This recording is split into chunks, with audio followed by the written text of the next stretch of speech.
Law of attraction practices follow பண்ணாலுமே என்னால் வந்து ஒரு விஷயத்தை வேகமாக அடைய முடியல ஏன்னு சில பேர் கேட்பாங்க. ஒரு எக்ஸாம்பிள் சொல்கிறேன்.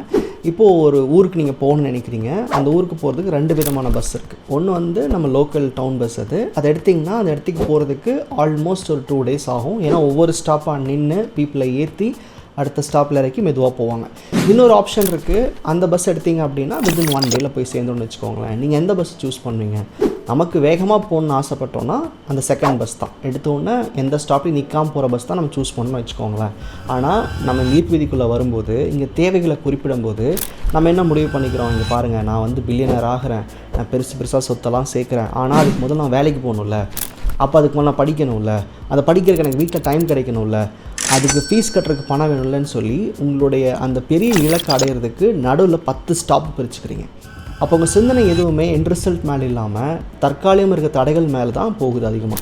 ஸோ ஈர்ப்பு விதியில் ஒரு சில விஷயம் உங்களுக்கு டிலே ஆகுது அப்படின்னா அதுக்கு காரணம் உங்கள் சிந்தனை எண்ட் கோல் மேலே இல்லைன்றது தான்.